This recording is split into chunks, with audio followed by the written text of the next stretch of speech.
friends. Hello. Hi, how are you? I'm doing amazing, sweetie. We're crushing it. We're killing it. We're doing great.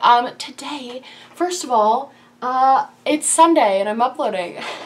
Hey, I couldn't do it Saturday because I didn't feel good. So we're just gonna upload this on Sunday. It's gonna be fine. Everything's gonna be great. Starting Monday, everything will be back to normal, I hope. Hello. So, if you didn't know, on Friday, I posted a collective haul of things that I bought this past month and a half. And you know, you don't really realize how bad addiction is until it's sitting right in front of you and then you're like, oh my God, what is happening? I don't particularly think I have an addiction to makeup. I don't, right? So it's like, I just really like it and I like buying it and I like having new things. I like having options. I truly feel like I use everything that's in my collection and I try to get as much use out of it as I can.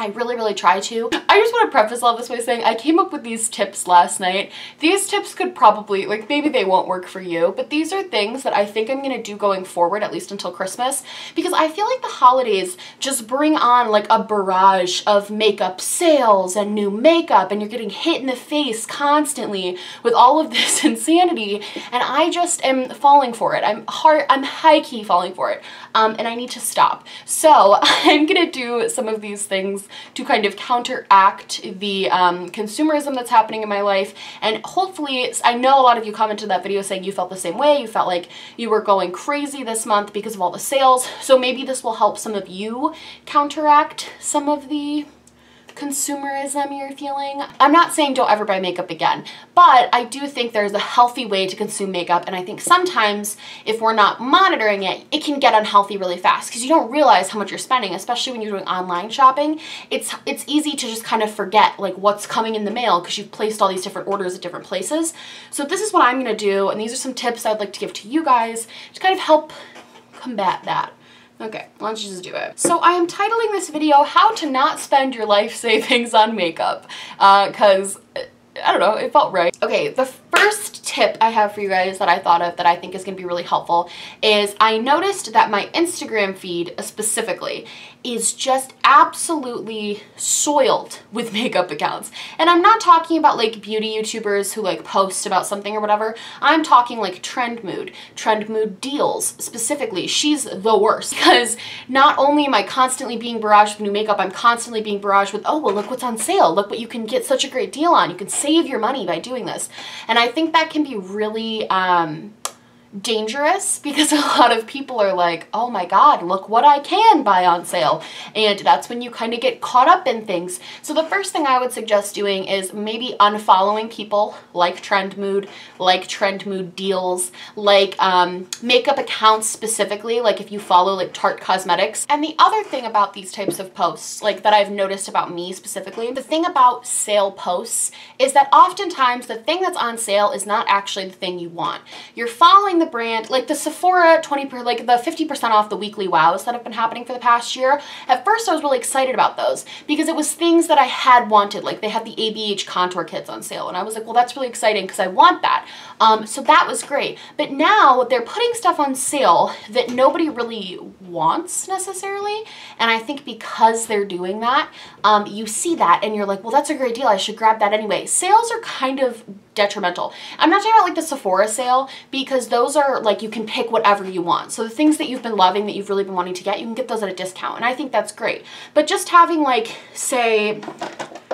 say this NARS bronzer was on sale. You were never really interested in this NARS bronzer until you saw on Trend Mood deals that they were having a 40% off sale. And now suddenly you're like, well, everybody's always raved about that NARS bronzer. And I think it would actually look really good with my skin tone. And even though I have a whole drawer full of bronzers that'll never get used, maybe I should spend the $25 on this. And that's the other thing about a lot of these sales. Most of them it's still expensive. This makeup, regardless of being on sale and how good of a deal we can talk about it is, it's still freaking expensive.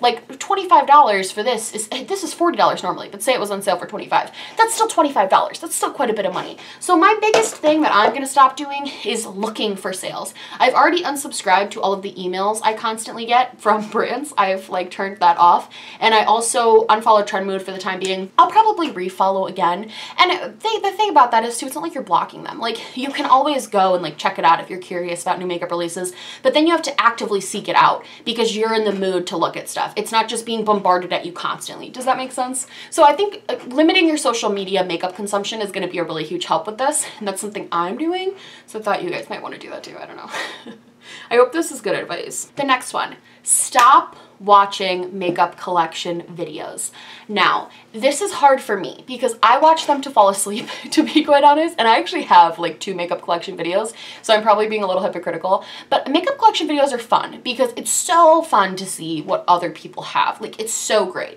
But you have to be cautious this time of year because makeup collection videos, if you're making a video about your makeup collection, unless you are like a minimalist or unless you're just like an average Joe, which there's a lot of those, you should look into them. But if you're a bigger beauty guru, or even if you're someone like me who has a very large collection, that's not realistic for most people. The reason I have the collection size that I have is number one, because I'm crazy. I still get some stuff sent to me, and also I buy things. A lot of the money I earn from YouTube, I put back into YouTube by buying like palettes like this to review for you guys and buying things like that. I have a set aside budget that is not my daily life budget that is for YouTube. We'll get into budgeting in a second. But watching those collection videos can be really scary and hard because you have to remember, and the reason I brought this up was because I remember watching Jaclyn Hill's makeup collection video and being like, I want a row of blushes like she has. Like, that looks amazing. Can you imagine having that much makeup? And now I have a row of blushes like she had, and it is amazing and it's cool, but I also spent a lot of money to get here. And sometimes you don't need to do that. You don't need 55 blushes. You're probably good with like 4. You really don't need that many. And I understand having them and how fun that is and all of that. But as far as like, I think makeup collections can give you a lot of like makeup envy, like makeup collection videos. I know people are always like, well, I'm not doing this to brag. You're doing it to somewhat brag in a way. Like, look at all of this stuff I've acquired. It's why we do anything. It's why social media exists, is to say, look at my life and how great it is. Like, when I did my makeup collection video, I wasn't trying to like shove it down your face, but of course I was like, look at all this cool makeup that I have. You know what I'm saying? Like, it's disingenuous to say you're not doing it to brag. But around this time of year, when it's like everything's on sale, it's gift giving season, all of these deals are happening, all of this new releases are happening, and you're interested in all of these different things, to go and watch somebody's collection that's like 10 times the size of yours, you have that envy that you wanted. And so you're more likely to go and purchase more things that maybe you didn't want, just to like fill space. You know what I mean? Just to be like, well, I have this. This is where drugstore makeup gets kind of dicey too, because you can just buy a lot of that for very cheap just to kind of fill space in your drawers. So you feel like you have that. So I would recommend maybe this time of year, steer away from makeup collections. Maybe watch some more like minimalistic or like average person makeup collections. I would steer away from the big beauty gurus who have all of their makeup because they get it sent in PR, who are not realistic for everyday consumers. Most everyday people don't have every single MAC lipstick ever made because they weren't sent it, you know?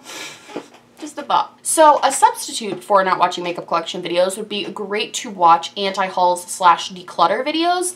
I think those are fantastic, and it also shows you, like, first of all, anti-hauls, Kimberly Clark is just the queen. Like, whenever I'm having like a really spending spree, I go and watch some of her old videos. She's been posting in a while because I know she's on tour, but I think she's coming back soon and I cannot wait because I miss her so much. But Kimberly Clark does really, really great anti-hauls. There's so many too that are really fantastic. I can link some people below. There's also a lot of people right now talking about anti-consumerism on YouTube further than just anti-hauls. So you have your like project planners, your no buyers, your minimalists. These people are really cool in a time when you're trying not to spend money because you don't feel as alone. I feel like on YouTube, and even I'm guilty of perpetuating a lot of the like buy, and like, oh my god, I love this. And I don't mean to do it to like make you guys feel like you have to buy something, and I try to make that very clear, but my channel is not focused on being a minimalist. I'm very honest about the fact that I'm not a minimalist. I like having a lot of things. I like having nice things. I like having bougie things. I like spending money on makeup, but there is a point where it gets to be too far. And so that's why I'm making this video, because I feel like I have crossed a line where I've spent way too much the past month. And so I'm personally the next month and a half going to reel back. And if you want to reel back with me, watch these people. I'm going to link them down below. I know LS just started a no buy year, which I'm so interested to see her updates on that and like how that plays out for her, because I think that's going to be super, super interesting. I know there's some other people that are doing no-buys. Hannah Louise Poyton, I think that's her pronounced name. She's doing like a no-buy year. Her videos are fantastic for anti-consumerism. There's a lot of them, and I think they help because they make a lot of really logical points about why you maybe should skip something, you know? I don't know. I think they're great. So I would substitute those for like makeup collections and hauls. Okay, the next thing I have is to pick a palette each week, an older palette that you have, and try to find a new way to use it. I've been trying to do this a little bit and just kind of pick something randomly that I haven't used in forever and try to create something like crazy with it. And if you look at it and you're really so uninspired, like put it back, save it for another time, because sometimes you're in a different type of mood or whatever. But I think this is a really cool way to just see what you have. And going off of that idea, I think another really cool way is to kind of combat this whole season of spending, reorganize your makeup collection. Like put everything in a different way, like organize it differently, do whatever, go through it really thoroughly. And I find whenever I reorganize my collection, I find things I almost like forgot that I had. I think this even can be applicable to a smaller collection. You almost kind of like forget the things you have sometimes. You have like an random eyeliner that you just like forgot you owned. And I think reorganizing can kind of get that I have nothing to wear mentality out of your head. Because you know how when you have a lot of clothes and you're just like staring at your closet. My closet's right here and I need to declutter it because it's full of clothes. But I'm like staring at my closet and I'm like, I have nothing. I did it today. I was like, I tried on 3 different shirts. I was like, I have nothing to wear. I hate everything I have. I have nothing. And it's because it's not necessarily organized in a way that works for you. You don't even really remember what you have because you have so much of it. So instead, I know some people feel a way about decluttering, and I'm never one to push people to declutter because it sucks and it's hard and you spent your money on it, so you should keep it and try to use it. I think it's cool to reorganize because you can maybe push something that you forgot about to the front a little bit, or you can try to like remind yourself of what you have. I think it's really, really helpful. Get like re-excited about makeup, you know what I mean? I also find that something helpful to do is like counting the exact amount of pans of something you have. I don't know why, but lately before I've been buying something, I'll like go and count how many like eyeshadow physical pans I have. You would be astounded at how many physical pans of something you have. When I did it with highlighters, I had like 90 something pans if you counted all the like glow kits and all of the, you know, highlighter palettes, and it was insanity. Like that's so many. And when you put, I think it's easy to kind of be like, well, I just have like 1 palette. I just have 3 palettes. I just have 10 palettes. Like that's not that many. But when you put it into how many physical eyeshadow palettes you have, it's like how many single little things you have. Like it's a lot. And I think that can kind of have a realization for you of being like, oh, I have 200 pans of eyeshadow, so maybe I don't need this new palette that is replicating half of the things I already have in my collection. Does that make sense? I feel like I'm talking to myself more than anyone right now. Okay, I have 2 more. So set a goal for something you would want to get, something you want to buy that is not makeup related. It can be as small as maybe you want to buy a purse from Marshalls that's like $30, or it can be large. My personal goal right now is I'm saving up to get a new camera. That camera is like $600. So that's like 12 eyeshadow palettes. Oh my God, that's like literally 12 eyeshadow. That's insane.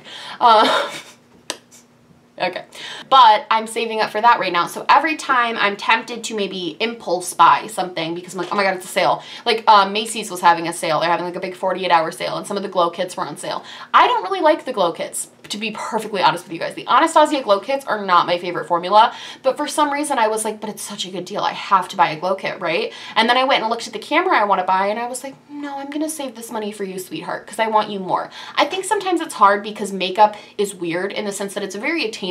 You can just get it. Whereas, and it's also sometimes, I don't know if anybody else has this problem, but sometimes I'm like, my boyfriend's always like, well, I want to buy you something, but I don't want to buy you makeup because you have so much of it. And I'm like, well, there's nothing else I want. Like, because there isn't. There's not a lot of, I think about it all the time. I'm constantly shopping. Like, there's not a ton of things I want that aren't makeup related. But I think if I really were to think about it, I would be like, well, I could use this or I could use that. Or so find that thing that you could also be spending your money on and focus on that. You know what I mean? Like find a new goal to set for yourself that maybe isn't, and it could be something huge. Like it could be like a down payment on a house or like your rent for next month. Like it could be anything that you need, but like focus your money on that. And then every time you think about a piece of makeup, like you look at a bronzer and you're like, I just have a lot of bronzers sitting in front of me. You look at a bronzer and you're like, do I want you more than I want to get this camera sooner? And if the answer is no, don't get it. Like I was like, no, I don't want this glow kit as badly as I want this camera. And then I didn't get the glow kit. Now I'm gonna get a camera in the next 6 years when I can save enough. I'm just kidding. The final thing that I think would be really helpful, and I think is something I already kind of do, but I pushed it this month. I pushed my boundaries. Is set a budget for yourself every month on makeup. I think it's unrealistic to say to a makeup lover, you are never buying makeup again. I think that's kind of I mean, it can work for some people. There are people doing no buys and it works for them, but some people don't want to do no buys. Some people still want to buy makeup. They just want to know how to like rein it in. So what I would suggest, what I've been trying to do a little bit unsuccessfully, but also like it was successful for a little while, is set a budget for myself of how much I will spend on makeup a month, and I put that into my monthly budget. So if I spend less, fantastic, that goes into next month's budget. Does this make sense? So for example, how much I spent, first of all, and I want to disclaim this, my budget is going to be significantly larger, or even for some of you, it may be completely smaller than what you would make your budget. It has to be tailored to you. It's not about what I would spend and that's what you should spend. It has to be tailored to your income, to your wants and desires, to whatever you want it to be, because like my budget is a little bit different. Like I do this I like do YouTube, you know, like I buy new things a lot so that I can review it for you guys. So for me, my makeup budget, some of you are probably like, that's insanity. For me, it's just like, well, this is what I do. I make the money to do this, so that's what I do. I'm just disclaiming that because I know I make it clocked for buying a bunch of makeup. The other thing too is if you have something you want, so say you really want this Dose of Colors palette, but it's $55, and your monthly budget is only $25 a month on makeup. So you have to save for 2 months. You would put aside $25 for 2 months, and then you can like splurge on the $5. Like we're not gonna be stingy here, but you save. I'm already breaking the budget. Save for 2 months and then buy yourself this palette. You know what I'm saying? Like don't try to like actually stick to that, because I think that can be really helpful when you put it into numbers and like put it in your budget to be spent regardless. And then if you don't spend it, you can buy more next month. And if you do spend it, it's already built into your budget, so you're not like going crazy about something. Does this make sense? I hope that makes sense. I know that's not applicable to every situation. I know there are going to be times where it's like, it was a surprise release and it was limited edition, and like don't beat yourself up if you go outside of the budget. But I just think if you're struggling with consuming a lot, setting a strict budget for yourself can be very helpful. These are just little tips and tips. These are just, oh God, these are just little tricks and tips that I'm personally going to use the next month and a half while all of this insanity is happening around me of Christmas, just to kind of avoid overspending and over shopping. If you guys want to use something like this, I think any of these can be doable for anybody, even the most severe makeup lover. And don't feel like don't beat yourself up if you go against something. You know what I mean? I don't want it to feel like this is like, oh, it's a shameful thing if you buy a palette you said you weren't gonna buy. And that's why I try to be really honest on my channel. Like when I bought the Too Faced palette, I try to be really honest about that and be like, you know, it's okay to go back on things sometimes. It's okay to say you're not going to buy something and then you buy it. But it's all about doing it in a healthy way that is not turning it into makeup addiction, because makeup addiction is a real thing. A lot of people have it. I probably do have it, to be quite honest. I probably am slightly addicted to buying things, but I don't even think it's an addiction to makeup. I think it's an addiction to consumerism, and that's a whole other topic that I will gladly speak on. Just the way the human brain works and why we I've been learning so much about the human brain this semester, and just like the way we think and why we think the way we think, and it's fascinating. So if you ever want me to do a video on it, I'd happily do it. But I think as far as consumerism goes, being addicted to consumerism, these can possibly help with that. So I hope you liked this video. If you did, please like and subscribe, or just subscribe, or do neither. I'm honestly just so happy you're watching me. Thank you for being here. I love you guys so much, and I will see you in the next one. Bye!